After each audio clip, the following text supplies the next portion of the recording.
Hello, bienvenue dans cette vidéo. Je vais te présenter 65 outils qui sont pour moi les outils les plus importants pour les architectes.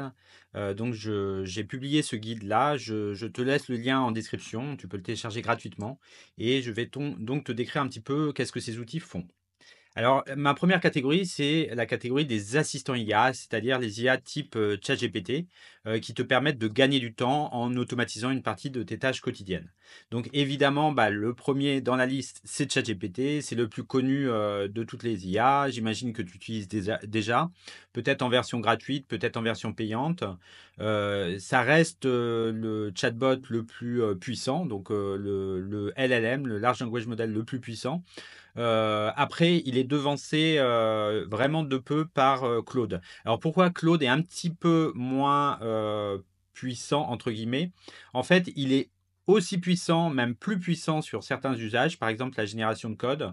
Par contre, il y a certaines fonctionnalités de ChatGPT qui ne sont pas disponibles sur Claude. Par exemple, la possibilité de télécharger tout type de fichier, ce qui n'est pas encore le cas chez Claude. Voilà, il y a un certain nombre de possibilités, mais moi, je t'encourage vraiment à tester les 2 pour voir celui que tu préfères. Et aussi, si tu restes sur la version gratuite, de cette IA, du coup, tu auras 2 limites différentes sur lesquelles tu pourras jouer, en fait. Dès que tu arriveras à la limite de tes requêtes sur ChatGPT, tu pourras changer sur Claude et comme ça permet de te tenir un petit peu au courant, et de voir la différence entre les 2. Après, on va aller vers ce qui est de la recherche. Alors, ChatGPT, depuis assez peu de temps, intègre une fonctionnalité spécifique sur la recherche avec l'IA.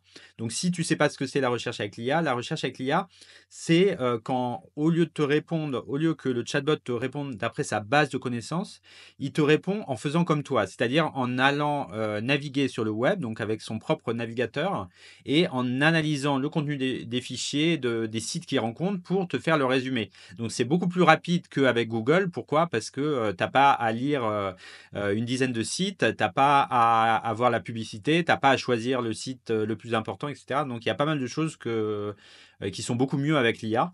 Donc l'un des IA qui a été le plus connu, qui s'est fait connaître là-dessus, c'est Perplexity.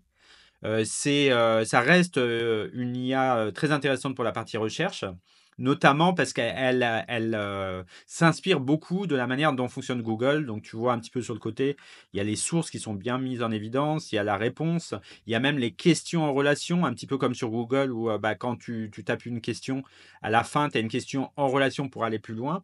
Donc, c'est très intéressant. Pareil, le plan gratuit est assez généreux. Moi, j'ai jamais encore payé pour Perplexity. Donc, je t'encourage vraiment à le connaître, même si ChatGPT fait déjà une bonne partie de ce que fait Perplexity. Mais vu que Perplexity est spécialisé sur la recherche, il va quand même un peu plus loin. Après, il y a toute une série d'outils qui sont ce que j'ai appelé des multi-LLM. Alors, c'est-à-dire que en fait, c'est pas vraiment des LLM. Donc, juste pour la définition, un LLM, c'est un chatbot IA, c'est un type d'IA, ce type-là qui connaît parfaitement le langage, qui peut te répondre en langage naturel, qui a distingué des modèles de diffusion qui sont plutôt pour les images. Voilà pour le point lexique. Et donc, ces outils-là, comme Po par exemple, quel intérêt ils ont? Le premier intérêt que tu peux voir, c'est déjà, si tu es arrivé à la limite de ton plan gratuit, si tu es toujours sur la version gratuite de ChatGPT, ça te permet d'aller plus loin. Ça te permet aussi de tester des IA qui sont un petit peu plus dures à tester, comme par exemple Llama, qui est une IA open source de Meta, donc Facebook, et qui a un équivalent de ChatGPT mais open source. Ça te permet de tester Mistral. Ça permet en fait de comparer un petit peu les différents chatbots IA, les différents LLM, pour pouvoir savoir lequel est le meilleur. Mais ça va plus loin parce qu'évidemment, vu que c'est pas des LLM originaux, entre guillemets, ils utilisent les LLM, mais pour faire autre chose. Et du coup, ils doivent être différents. Il y a des fonctionnalités différentes. Donc, je t'invite aussi à regarder si tu as, le temps. Alors, personnellement, j'ai pas trop eu le temps de rentrer dedans, mais ça m'a l'air très bien fait. Et c'est l'une des IA les plus populaires quand on regarde les barèmes. Ils sont pas très loin après les chats GPT, etc. Donc, je pense qu'il y a beaucoup de choses intéressantes dedans. Grok, je l'ai mis juste pour la référence parce que c'est une IA qui est particulièrement rapide, à la limite trop rapide en fait. C'est-à-dire que à la limite, c'est presque inutile d'avoir cette rapidité-là parce qu'on n'a même pas le temps quand on tape, c'est déjà disponible en fait. Mais et à ne pas confondre avec l'IA de Elon Musk qui a un nom quasiment pareil, mais là c'est pas celle de Elon Musk. Donc voilà, bon, je te l'ai noté pour que tu ailles voir. Après, il y a les IA qui sont spécialisées dans la recherche. Donc, c'est un peu l'équivalent de Perplexity, mais pour la recherche. Donc, celle qui est parmi les plus connues, c'est Liner.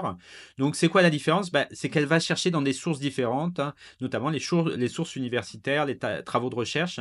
Et du coup, bah, c'est plus pertinent sur ce type de recherche, si tu fais de la recherche. Et après, sinon, le fonctionnement, bah, c'est un peu comme dans Perplexity, c'est-à-dire ça va aller scanner toute une série de textes et te faire un résumé. Donc, par rapport à lire les travaux de recherche directement, bah, évidemment, c'est beaucoup plus rapide. Voilà, on a fait un petit peu le tour pour les LLM. Maintenant, on passe à une autre catégorie, c'est les présentations. Donc, si tu veux faire des slides, des graphiques rapidement. Donc, l'un des outils qui est bah, de plus en plus cité, il y a beaucoup de gens qui l'utilisent, c'est Napkin, qui a la particularité d'être gratuit pour l'instant, donc il va sûrement avoir un plan payant bientôt, mais pour l'instant on peut faire pas mal de choses en gratuit.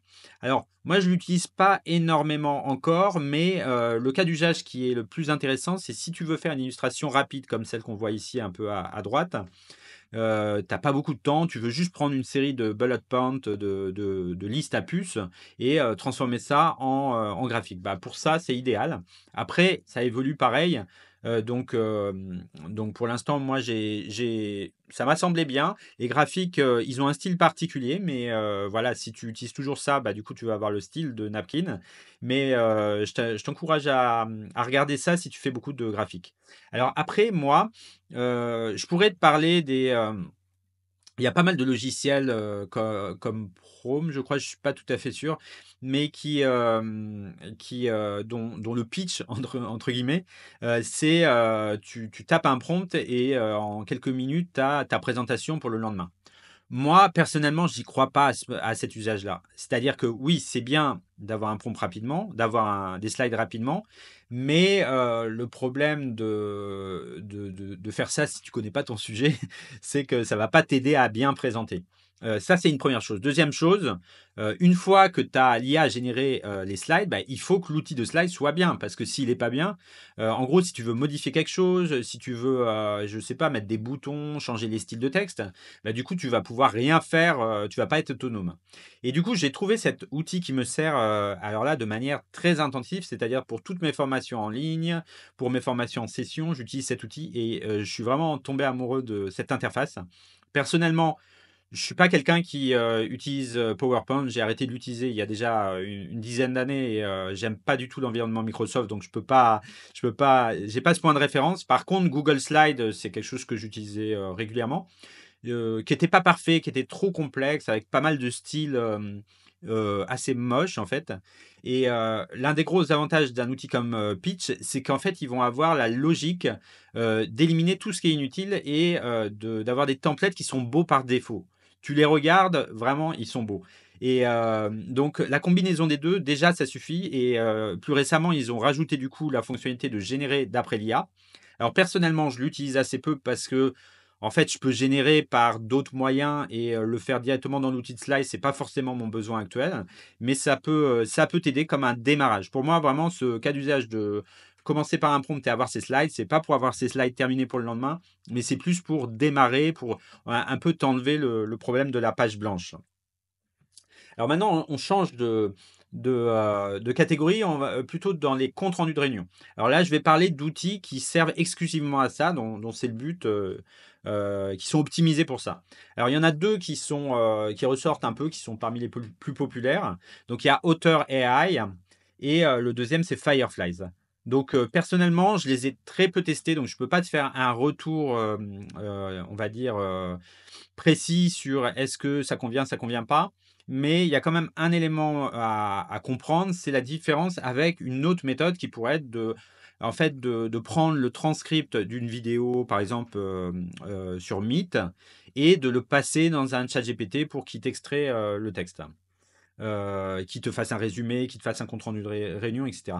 Donc pour moi, l'avantage d'un outil dédié, c'est qu'il va se connecter directement à la réunion de manière semi-automatisée. C'est-à-dire que, en fait, dès que tu créeras une réunion, il y a l'option pour qu'il se joigne automatiquement. Du coup, il est visible de l'autre personne, donc il y a ce côté-là. Il faut évidemment enregistrer les réunions, mais lui, il l'enregistre avec ses propres moyens. Donc, si tu le demandes d'être enregistré avec Teams ou avec Google Meet, bah, du coup, il va enregistrer lui aussi. Mais du coup, il a un algorithme de traitement, il a un modèle d'IA derrière qui est optimisé pour cette tâche-là. Et du coup, bah, pourquoi c'est intéressant? Parce que, la transcription, notamment le modèle de transcription de ChatGPT, il est très bien, mais il a quelques défauts. Par exemple, quand tu changes de langue, notamment tu utilises des acronymes anglais en français, bah, il va mal les reconnaître. Et après, il y a tout ce qui est détection des personnes. C'est très important dans les comptes rendus de réunion de comprendre qui parle et ces outils, donc ils le font. Donc il y a ça, il y a aussi toute la génération de comptes rendus, le fait d'avoir des templates de comptes rendus, voilà. Donc c'est vraiment un outil dédié aux réunions. Je peux pas t'en parler plus. Moi, je suis freelance, donc j'ai pas des process très complexes, mais pour une entreprise, ça peut valoir le coup. Après, il y a un coût quand même parce que c'est un coût à l'utilisateur autour d'une dizaine d'euros par utilisateur. Donc voilà, si tu es plutôt sur la partie commerciale, je pense que ça peut valoir le coup. Si c'est des conversations, on va dire, plus régulières dans, je sais pas, la maîtrise d'œuvre, peut-être pas, je sais pas, c'est à voir. Alors après, il y a une autre catégorie qui m'intéresse pas mal, qui est la base de connaissances. Alors pourquoi les bases de connaissances, c'est intéressant? Alors moi, j'en ai fait beaucoup quand en architecture, mais aussi en développement informatique. Je suis un peu un fan des bases de connaissances. En fait, je suis un fan de les créer. Après, j'ai toujours été frustré de l'utilisation qu'en font les gens. Pourquoi? Parce que, bah, finalement, les gens, ils vont chercher sur Google, ils vont chercher un document, sur le disque dur. En fait, ils n'ont pas ce réflexe d'aller chercher sur la base de connaissances, ni même de l'alimenter encore moins. Et pourquoi? Bah, parce que finalement, la recherche est pas parfaite. Même si on fait bien les choses, on catégorise bien, et cetera, bah, il se peut qu'on trouve pas. Les gens sont habitués à Google, par exemple, et Google, bah, il est quand même très flexible sur la recherche, tandis qu'un outil interne, il l'est moins. Alors pourquoi l'IA, c'est intéressant là-dedans? En fait, ce qu'il faut comprendre, c'est qu'il y a les chatbots et donc qu'on appelle des LLM, des Large Language Models, et il y a également des technologies qu'on appelle le RAG, qui est en gros une indexation du contenu dans ce qu'on appelle une base de données vectorielle. Tu n'as pas besoin de connaître tous ces termes, mais je t'explique un petit peu pour que tu aies un peu une vision. Et donc, qu'est-ce que font ces bases de connaissances? Elles vont indexer tous les documents, les mettre dans la base de données vectorielle, et cette base de données, elle découpe le texte en petits morceaux et elle les relie sémantiquement. Ça veut dire que si tu dis, par exemple, tu as une convention BIM et tu dis c'est important de nommer les objets murs. Et tu l'interroges en anglais, What is the naming convention for wall? Et ben, il comprend parce que mur et wall, c'est relié sémantiquement. Et dans la base vectorielle, il y a un lien entre les deux. Et donc, ça, c'est un exemple, je pense pas, qui est très parlant en fait. Parce que je pourrais te dire, au lieu d'utiliser mur, on dit par exemple gros œuvre. Voilà, par exemple, je cherche mur mais la personne a tapé gros œuvre. Elle va quand même trouver mur. Alors qu'avec une recherche classique, elle ne va pas le trouver. Donc, je pense que tu as compris un petit peu le principe. Et du coup, ça, c'est un premier élément. Et le deuxième élément, c'est que la réponse est générée par rapport à la demande exacte de l'utilisateur. Donc, quand l'utilisateur demande quelle est la convention de nommage pour les murs dans les projets BIM pour le bâtiment B. Bah, du coup, il va relier des sources qui peuvent être éloignées en fait dans la source de documents pour faire une réponse qui correspond exactement à ce que tu veux. Donc ça, c'est vraiment un gros avantage. Donc si tu veux faire ça, il y a un certain nombre d'outils. Donc je ne les ai pas tout mis, mais notamment Notion. Bah, si tu connais Notion, c'est un outil de prise de notes, de gestion de projet qui est très flexible, qui a convaincu beaucoup d'entreprises. Alors en architecture, c'est peut-être un peu moins populaire, mais c'est quand même très utile et tu peux l'utiliser que pour certains usages. Tu n'es pas obligé de l'utiliser dans tous les usages. Et donc la base de connaissances, ce serait le fait de stocker ces documents sur Notion. Par contre, il y a un abonnement pour la partie IA. Il y aurait une possibilité d'utiliser un seul utilisateur, peut-être pour réduire un peu le prix. Mais voilà, il y a un abonnement, mais ça marche très bien. Ils ont intégré l'IA depuis longtemps et du coup, on peut l'utiliser pour générer, mais également pour rechercher. Alors, il y a un outil qui commence à être populaire, qui est fait par Google, donc qui est par derrière, en fait, c'est Gemini, le LLM qui prend la main. D'ailleurs, j'en ai pas parlé dans les LLM plus haut, mais vu que je l'ai pas beaucoup testé, pour l'instant, j'en parle pas trop. Mais en tout cas, dans l'originalité de Notebook ML, par rapport aux autres, c'est que ça propose finalement un système RAG. Donc, j'avais parlé du RAG juste avant. Donc, ce système où on indexe les documents de manière simplifiée où on peut mettre en ligne en fait des sources Et donc, ça, des sources, ça peut être quoi? Ça peut être un site internet, ça peut être des documents que tu as sur ton serveur, des Word, etc. Imagine le programme du bâtiment, les choses comme ça. Et du coup, tu vas pouvoir parler à cette base de connaissances, par exemple, pour demander une information précise. Alors, en quoi c'est bien? Bah, du coup, ça veut dire qu'il va être restreint dans sa génération aux fichiers qui sont dans la base de connaissances, tout en s'appuyant évidemment sur sa connaissance générale en tant que LLM, donc c'est Gemini derrière, qui formule la réponse. Mais pour retrouver les informations, les composer, bah, il utilise ce système d'indexation. Alors, NotebookML, c'est assez intéressant. Pour l'instant, c'est gratuit. C'est fait par Google. Donc voilà, c'est du lourd, on va dire. Disons, ils ont les moyens de faire des choses bien. Alors, tout ça, ça m'a donné un petit peu des idées. Moi, pour la petite histoire, j'avais développé, et j'ai toujours c'est toujours en ligne, hein, tu peux y accéder. J'ai développé un logiciel qui s'appelle Brix, brixapp.io, donc qui fait de la gestion de projet. Et donc, bah, je réfléchissais évidemment avec l'IA à étendre éventuellement Brix avec des fonctionnalités IA. Et finalement, j'ai choisi de créer un autre produit qui sera éventuellement relié à Brix. Donc Brix pour la gestion de projet et donc SuperArchi, je te le présente maintenant, pour la gestion de connaissances. Alors, en quoi c'est différent d'un notebook ML? Bah, c'est différent parce que c'est spécifique à l'architecture. Donc, qu'est-ce que ça donne? Bah, ça donne que, en fait, c'est une combinaison d'un système comme Notebook ML où on peut mettre en ligne des fichiers de réunion, des fichiers de programmes, etc. Et une base de données structurée pour l'architecture. Donc, la base de données structurée, c'est bah, tous tes projets avec les informations type bah, la localisation, la surface, le prix, etc. Et ça fait un combo qui est assez puissant parce que finalement, on peut utiliser le meilleur des deux mondes. Le meilleur de la base indexée IA, où on peut dialoguer en texte libre dans des comptes rendus de réunion, mais également on peut lui poser des questions sur, par exemple, bah, quelle est la taille des 5 plus grands projets que j'ai fait les 2 dernières années. Et ça, on peut le faire de manière efficace parce qu'on a une base de données structurée. Alors tu vas me dire, cette base de données structurée, oui, mais ça va me prendre du temps à la constituer, j'ai pas le temps pour ça, etc. Et c'est là où l'IA à nouveau rentre dans le jeu parce que je propose donc du coup une indexation automatique avec l'IA. C'est-à-dire que tu donnes des documents, tu peux donner une adresse d'un site internet, tu peux donner une description qui est ton portfolio de projet.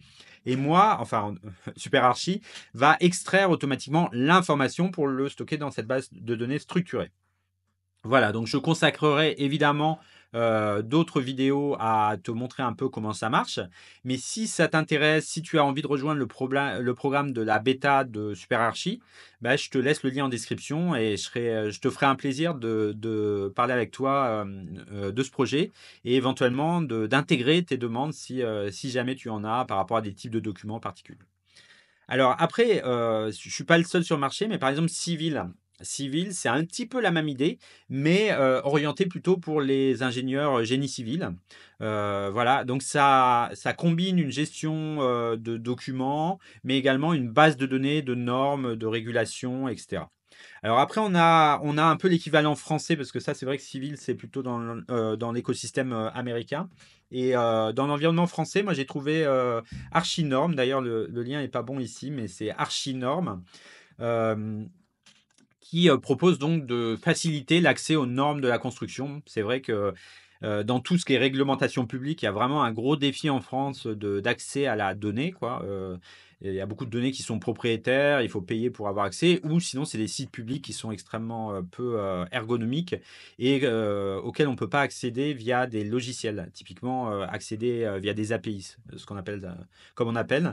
Et du coup, ça fait que si je veux, dans un logiciel, accéder par exemple aux règles, au PLU de chaque quartier, bah, c'est très difficile. Et ça, c'est quelque chose faudrait améliorer, mais du coup, ces outils-là le font pour nous. Donc voilà, il y a Archinorm. Et voilà pour les bases de connaissances. Donc maintenant, on change de thème, on rentre dans le thème de la modélisation. Donc la modélisation, globalement, c'est l'IA, mais c'est aussi le génératif. En fait, c'est la combinaison des deux, du génératif et de l'IA.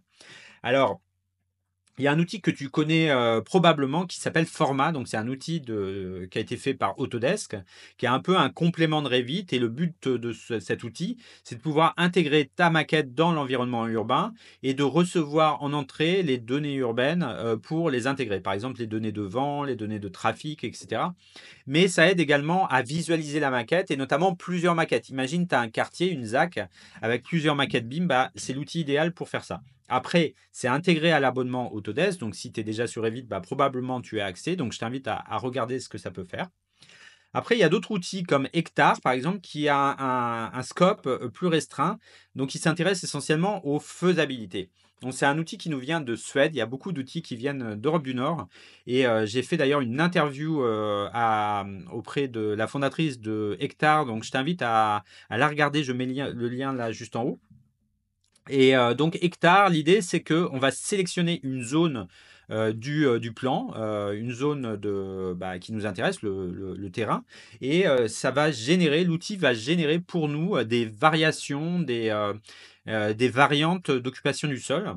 Et après, du coup, ça va calculer également les surfaces nettes, les surfaces brutes.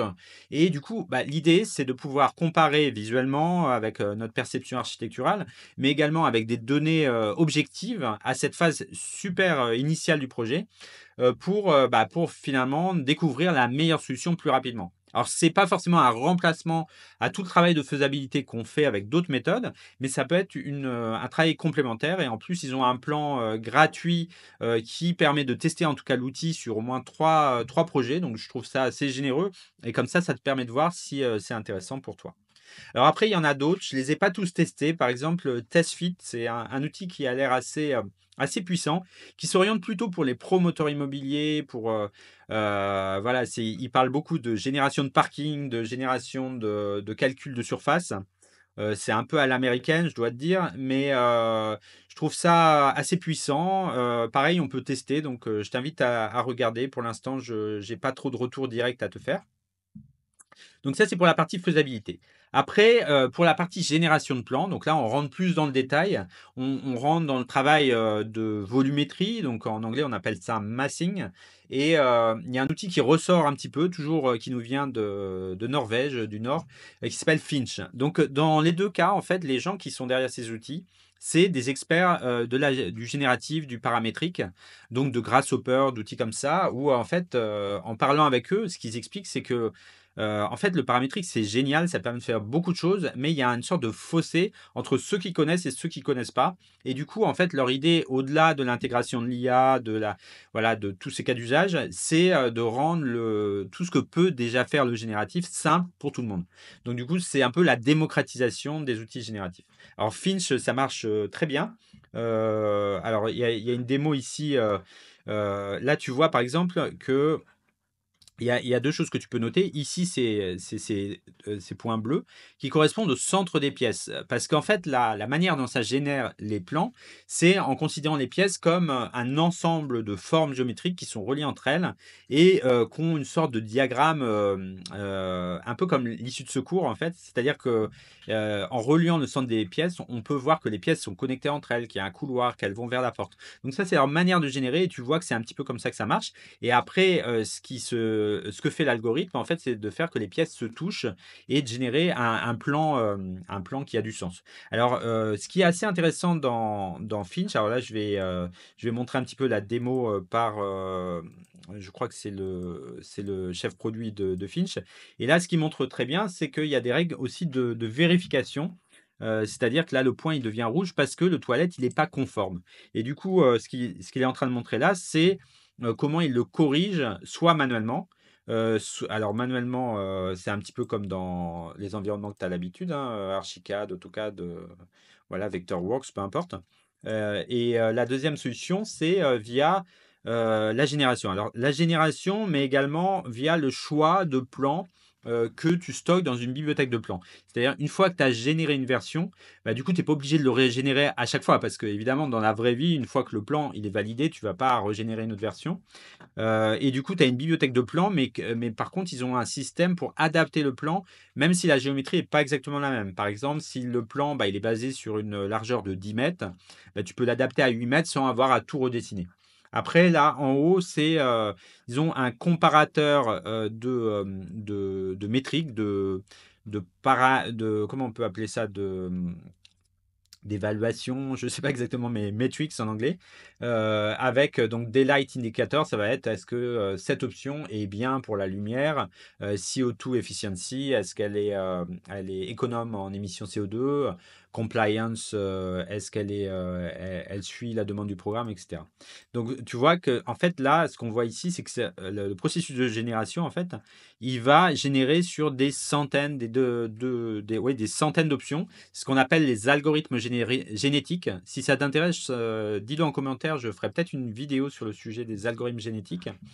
Et du coup, ça permet d'explorer le champ des possibles de manière beaucoup plus efficace que le ferait un humain. Mais pareil, à la fois, ça remplace pas le travail de l'architecte, parce qu'au final, quand tu vas avoir ce plan-là, par exemple, ok, tu peux le trouver pas bon, même si le processus te génère d'après des centaines de versions. Tu as le droit, en tant que professionnel de l'architecture, d'estimer qu'il n'est pas bon, de le modifier, de faire une modification à la main, de le mettre à la poubelle, etc. Ça ne remplace pas l'architecte. C'est un outil comme un autre, mais qui permet d'aller plus vite et d'explorer des options que tu n'aurais peut-être pas explorées.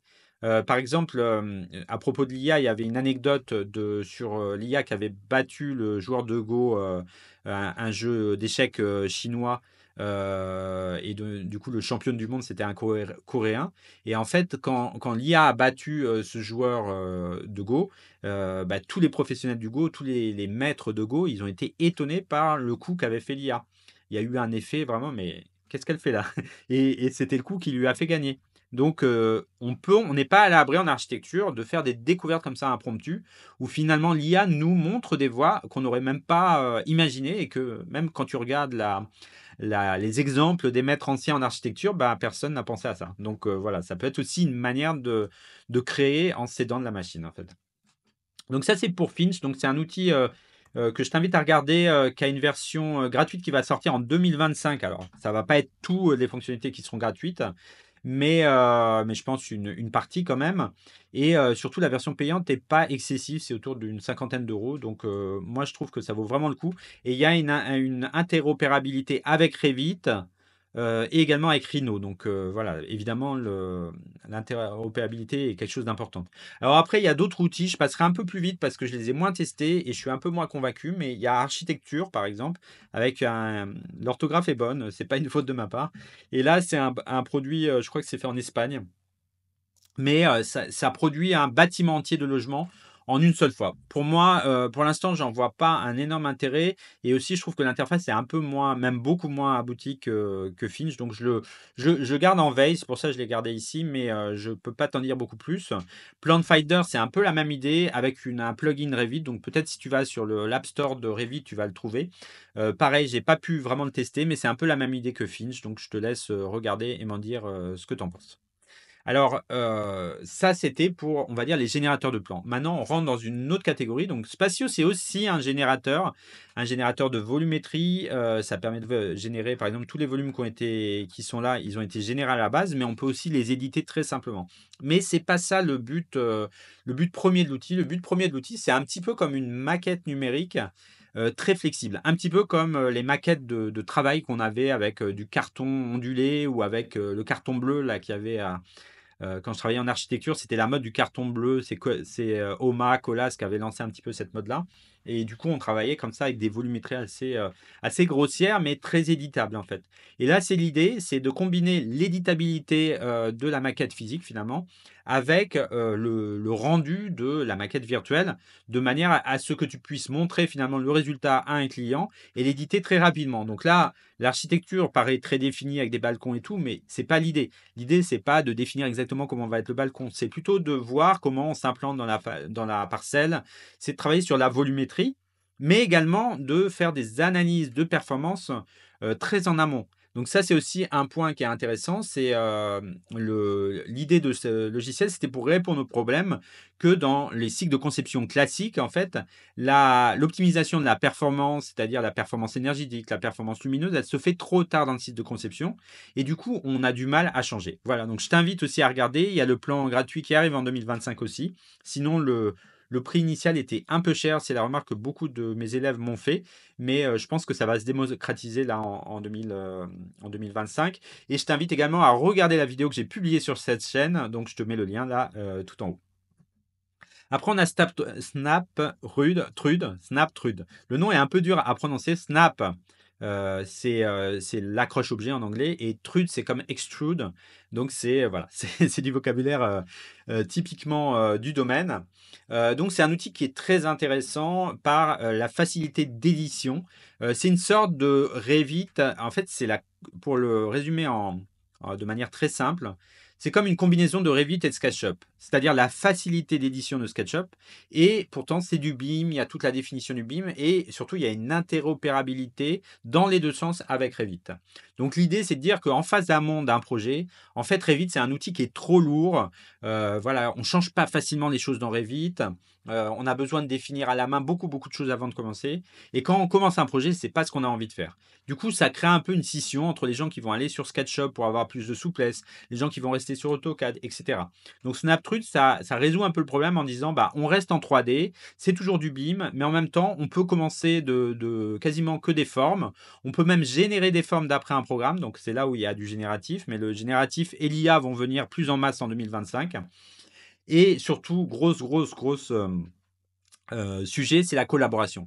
En fait, pour moi, les logiciels qu'on utilise en architecture, ils ne sont pas aux normes du marché, aux normes des autres domaines, notamment ceux que je connais, c'est-à-dire le design d'interface, par exemple, ou même le développement web. Maintenant, il y a énormément d'outils où c'est de la vraie collaboration, c'est-à-dire l'outil est hébergé en ligne. Quand quelqu'un fait quelque chose, ben, on le voit directement. Là, on voit les petites icônes des personnes. Ça veut dire que quelqu'un qui travaille sur la maquette sur Snaptrude, il voit non seulement les éditions de l'autre personne, mais également son curseur. Et ça, c'est le standard 2025. Le standard du BIM qui se synchronise, ok, c'est fonctionnel, mais en termes de collaboration, on n'a pas le même niveau de flexibilité, le même niveau de transparence finalement entre les intervenants. Ça veut dire qu'on va avoir des délais etc. Ça, pareil, je pourrais faire une vidéo entière là-dessus. Mais Snaptrude, c'est un logiciel très intéressant. Et pareil, je t'invite à voir la vidéo d'interview que j'ai fait sur cette chaîne. Alors maintenant, je change un peu de domaine. On fait un dézoom arrière. Qu'est-ce qui est disponible pour l'urbanisme? Alors pour l'urbanisme, il y a un outil qui est assez intéressant. Il s'appelle Aino.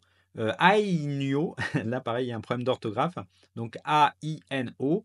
Et là, l'idée, c'est de créer de la cartographie, des données cartographiques très très rapidement. Alors, c'est quoi la donnée cartographique? C'est-à-dire qu'on va, par exemple, vouloir représenter tous les parcs d'une ville, récupérer les vecteurs de ces parcs. C'est un peu comme du SIG, du SIG, mais powered by AI, c'est-à-dire qu'on peut l'interroger avec un prompt. On peut dire je veux ça, ça, ça, donne-moi ça, etc. Donc c'est à la fois de la recherche, mais en même temps de la génération. Ça va générer des éléments vectoriels qui correspondent à notre demande. Après, on a un outil qui s'appelle CovTool, qui est un outil qui est spécialisé dans la performance du bâtiment. Donc, il y a toute une série en fait de vérifications qui sont disponibles dans CovTool, qui sont également disponibles en API. Donc, si tu ne sais pas ce que c'est une API, c'est juste une manière de dialoguer entre les logiciels.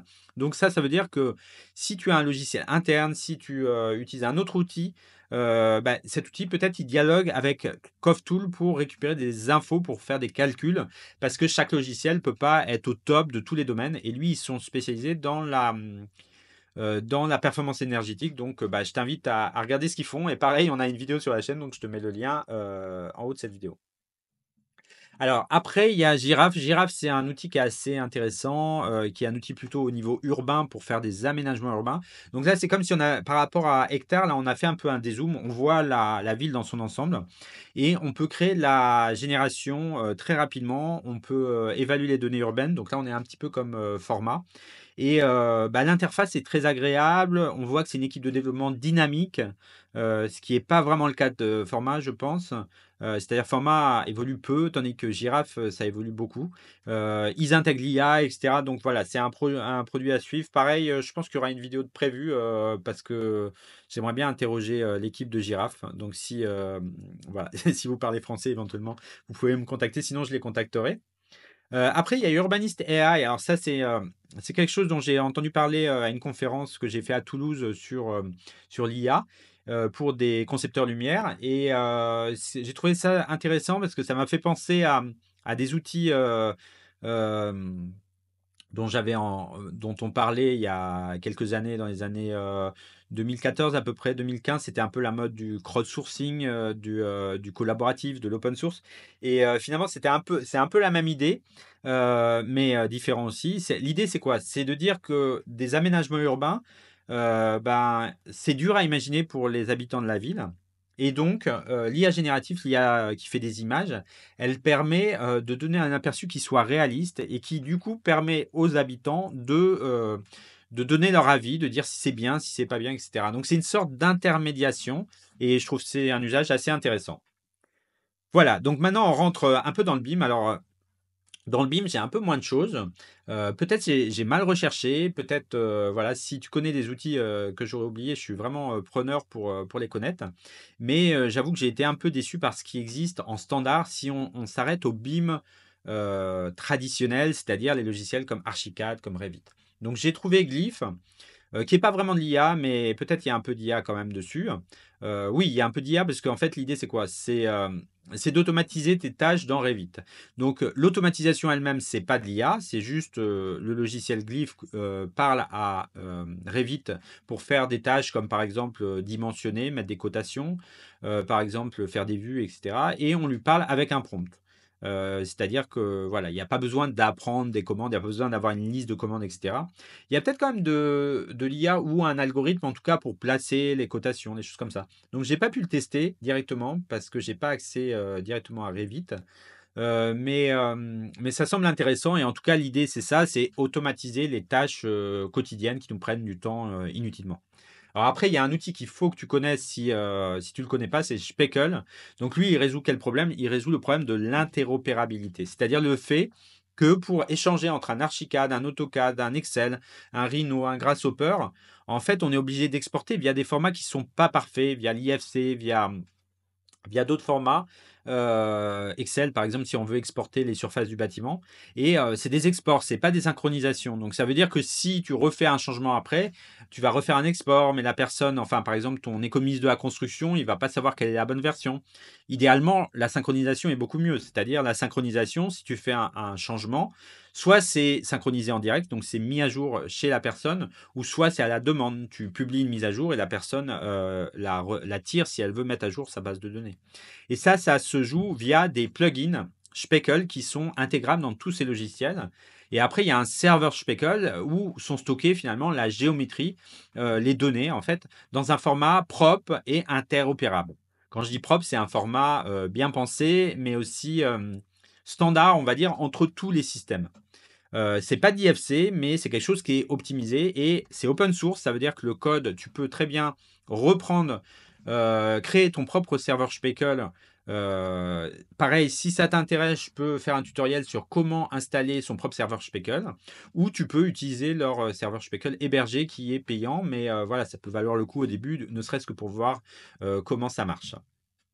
Après, on a des outils comme Sparkle, donc les noms sont assez proches, on peut confondre, qui est plus spécialisé dans la construction. L'idée, c'est que les plans BIM des archis, en fait, sont pas faits d'une manière qui est utile pour les constructeurs. Et donc, Sparkle a pour but notamment de sélectionner des surfaces qui ont du sens pour les constructeurs pour faire notamment des métrés. Donc, pareil, on a fait une vidéo sur la chaîne. Je te mettrai le lien en haut. Après, on a Anchor, donc, qui est un outil intéressant pour la partie données, en fait. Si tu veux travailler sur la donnée BIM, bah, tu sais bien que dans Revit, c'est pas forcément évident d'exporter la donnée et que la donnée, elle n'est pas parfaite. Il y a une partie qui est mal remplie, il y a des problèmes de nommage, etc. Et quand tu travailles avec différents intervenants, c'est intéressant de savoir quelle est la donnée la plus fraîche, par exemple. Et c'est ce que fait typiquement Anchor. En gros, Anchor, c'est comme un Excel pour le domaine du bâtiment, pour le BIM, et qui est tenu au courant de tous les mises à jour des intervenants de l'équipe. Donc, si la donnée, pour les gros projets, si tu travailles sur des gros projets où il y a des problèmes de synchronisation, ça peut être un outil intéressant pour toi. Après là, on monte un petit peu on change un petit peu de manière de faire. Là, je vais parler plus de techniques qui sont un peu à cheval entre l'image, des choses peut-être plus artistiques, les qui peut parler aux designers, par exemple, si tu es designer. Donc Luma Capture, c'est un outil qui permet de scanner un objet 3D, vraiment. C'est-à-dire si tu as une sculpture comme ça, bah, tu vas tourner autour avec ton téléphone et tu vas la scanner et ça va la scanner avec toute cette texture. Donc finalement, tu vas avoir un rendu un petit peu comme dans un jeu vidéo, donc c'est assez intéressant. Et bah, il y a aussi le pendant, qui est un autre mode de génération, c'est un génération, on appelle ça prompt vers, 3D. C'est-à-dire que, c'est un peu l'équivalent de prompt vers image que tu trouves dans Midjourney par exemple, sauf que maintenant, ce que tu vas générer, c'est un objet 3D, donc un objet 3D avec des facettes, qui pour l'instant est pas très, très bien défini. Parce que les modèles, d'IA 3D sont moins bons évidemment que les modèles d'image, mais ils progressent, rapidement. Donc bah, en gros les plateformes que je veux présenter là, elles vont peut-être te décevoir maintenant, mais peut-être dans 3 mois, plus du tout. Alors il y en a une qui se fait connaître également qui s'appelle Tripo. Elle est connue notamment par le fait qu'elle est développée par la même entreprise qui est derrière Stable Diffusion. Et Stable Diffusion, c'est l'IA open source pour les images. Donc là, pareil, Tripo, c'est open source. Donc c'est pour ça que c'est intéressant de le suivre.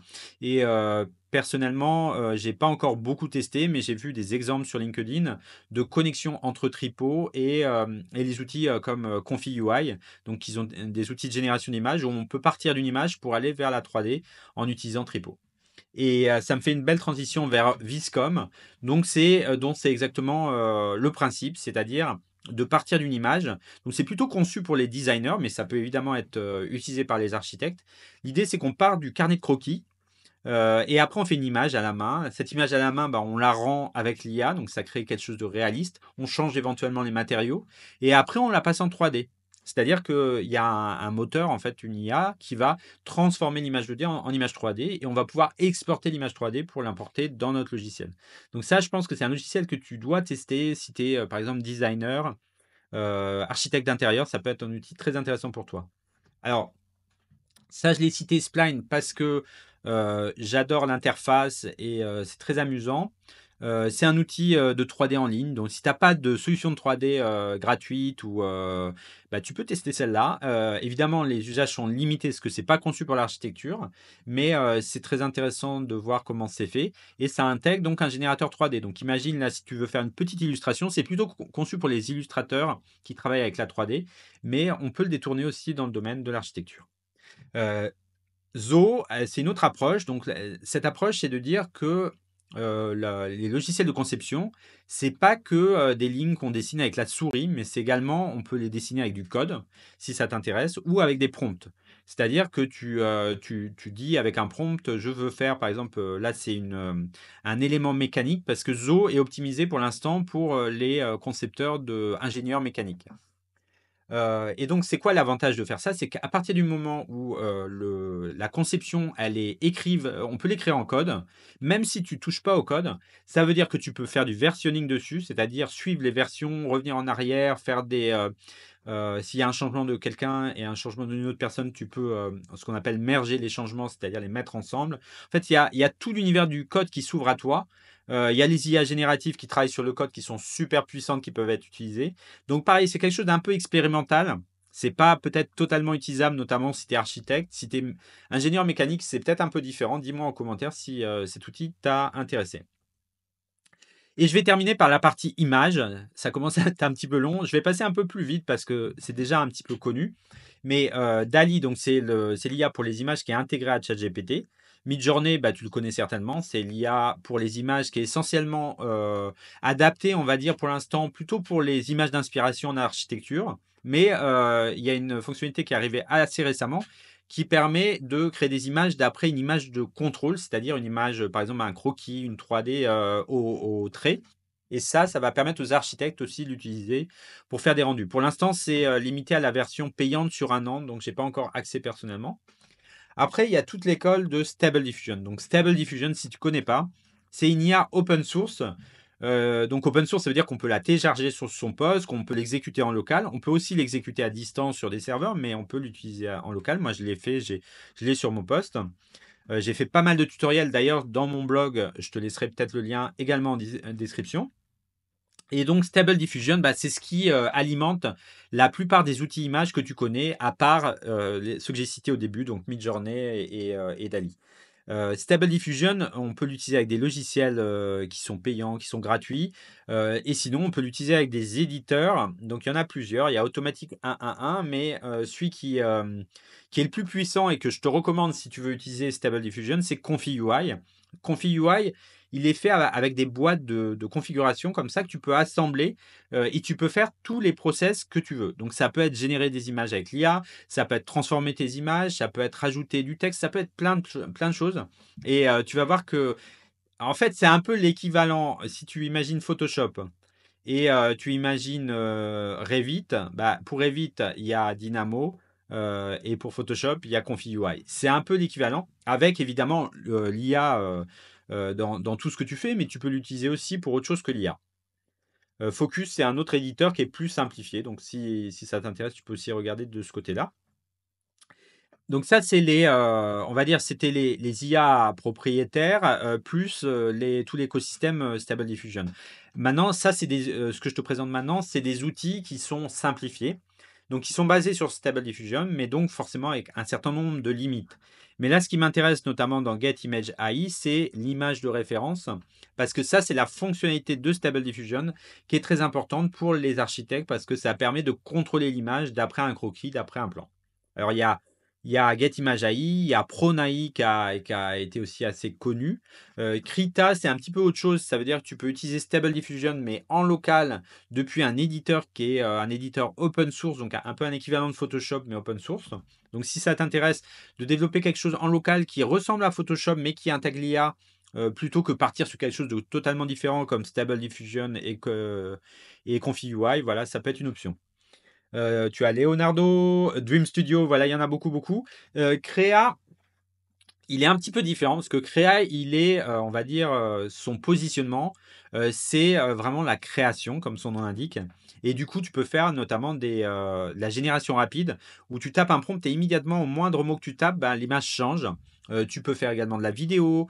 Voilà, c'est une plateforme qui est très innovante et je t'encourage à la regarder. Il y a Ideogram qui est aussi assez connu avec une IA, un modèle d'IA différent, donc c'est un rendu différent. Voilà. Après, il y a des logiciels qui sont spécialisés pour les architectes et spécialisés dans le rendu. Donc, il y a Lookix que j'ai connu au tout début. J'ai une vidéo aussi sur la chaîne là-dessus, mais qui commence à dater un peu. Lookix, je l'aimais bien. Maintenant, le rendu, je ne sais pas pourquoi, mais il est moins bon. Donc, je ne sais pas trop bien ce qui se passe, s'ils n'ont pas mis à jour leur modèle ou pas. Mais si tu le connais et l'utilises, tu peux partager ton expérience en commentaire. Il y a Veras qui a la propriété d'être intégré avec Revit, mais pour moi, c'est quelque chose qui n'est pas forcément un avantage très très important par rapport à utiliser un autre logiciel. Pourquoi? Parce que Veras, il n'est pas forcément à jour de toutes les mises à jour de Stable Diffusion, il n'a pas forcément toutes les fonctionnalités. Donc, je t'encourage peut-être à l'utiliser si tu veux, mais aussi le comparer aux autres solutions. Et Render, pour l'instant, c'est la solution de rendu pour architecte que je trouve la plus aboutie. D'ailleurs, je fais une formation en ligne sur l'IA pour les architectes et j'intègre la démo de Render parce que pour moi, c'est celle qui fait le job, qui est pas trop compliquée, mais en même temps qui permet de maîtriser clairement le rendu pour avoir le rendu d'après une perspective. Et c'est ça que beaucoup d'architectes veulent et beaucoup d'architectes, je pense, c'est peut-être aussi ton cas, n'ont pas forcément le temps, à passer pour apprendre quelque chose d'aussi complexe que, Confi.ui et Stable Diffusion. Donc il y a l'espace et la nécessité d'avoir des logiciels comme ça. Donc je t'encourage à regarder, côté Render. C'est un logiciel très intéressant et je te mets d'ailleurs un lien en description, qui va te permettre d'avoir des réductions en fait sur l'abonnement. Voilà, donc ça il y a beaucoup d'outils, il y en a 65, donc c'est vrai que ça prend un peu de temps. Maquette, personnellement, je l'utilise assez peu.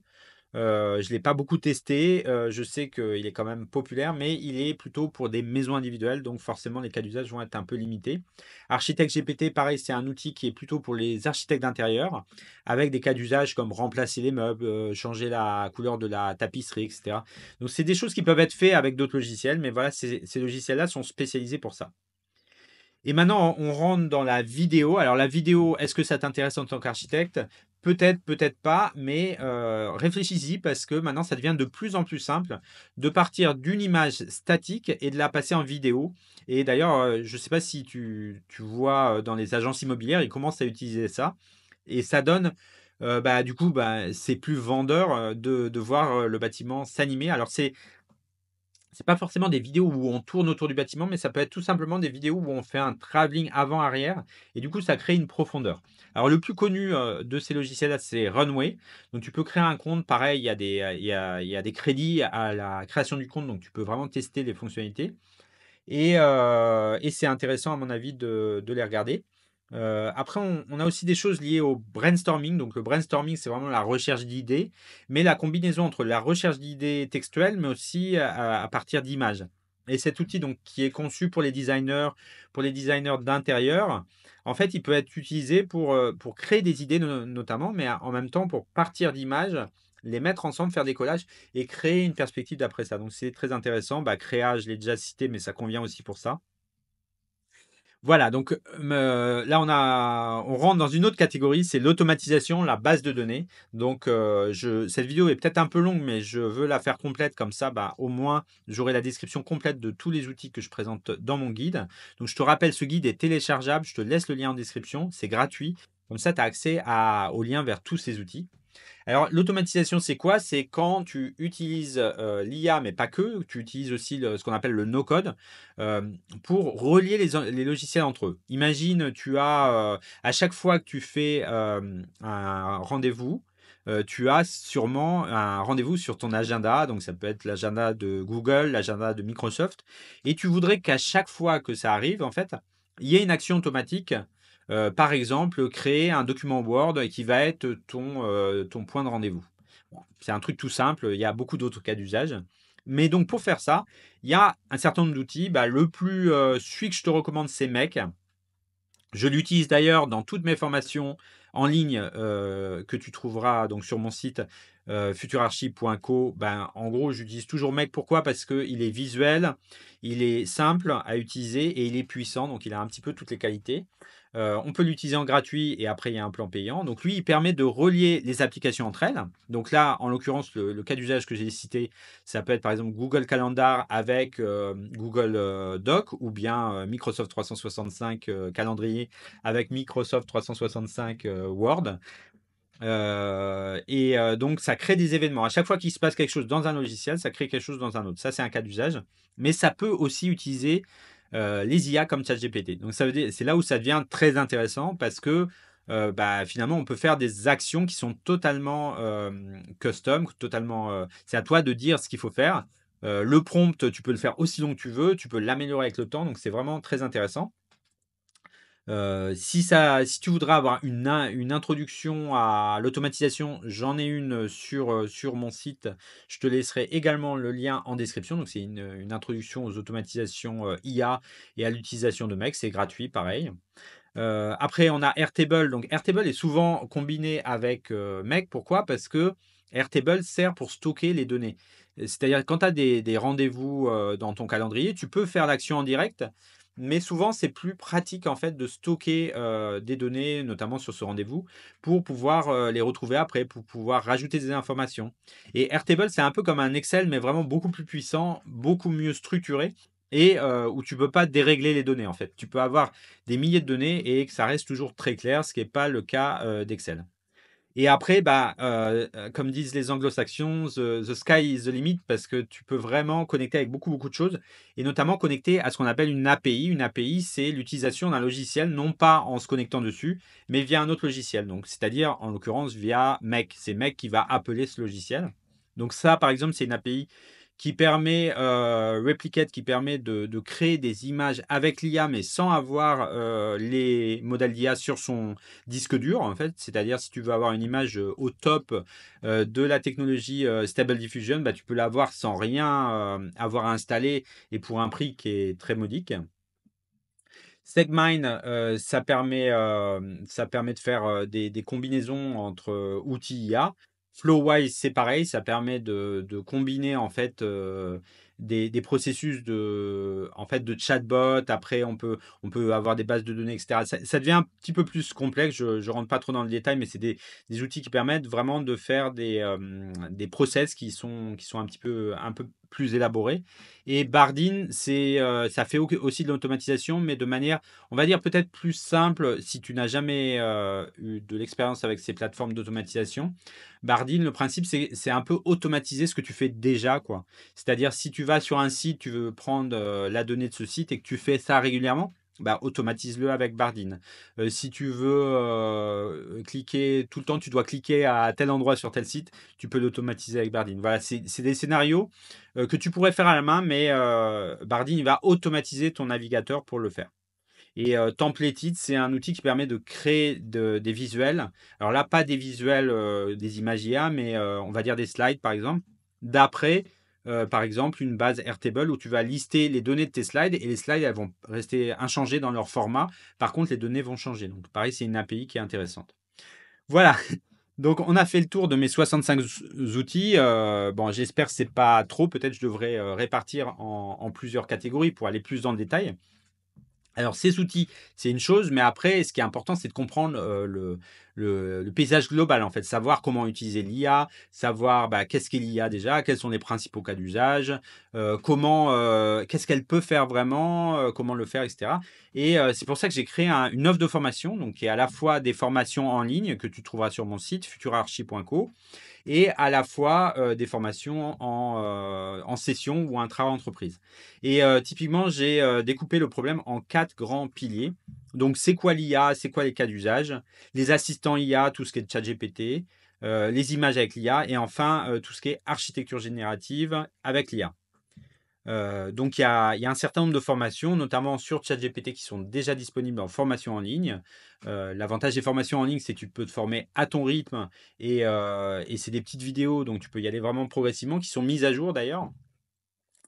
Et sinon, donc là, je lance la semaine prochaine une formation qui est une sorte de kit de démarrage qui fait un peu le tour du sujet. Donc, c'est un peu le pendant de cette vidéo, mais évidemment beaucoup plus avancé, puisqu'il y a 4 ou 5 heures de formation et où je parle des 3 piliers les uns après les autres. Donc, d'abord la partie ChatGPT assistant IA, après la partie image, génération d'images, et après la partie génération de projets et de plans avec l'IA. Ça, c'est quelques images donc des formations intra et inter-entreprises que j'ai fait l'année dernière et aussi des conférences. J'ai fait une conférence à Liège qui était très intéressante. Voilà, je te remercie d'avoir regardé cette vidéo dans son ensemble. Si tu veux le guide, c'est en description. Et voilà, je te dis à bientôt pour une prochaine vidéo sur l'IA pour l'architecture. À bientôt. Ciao, ciao.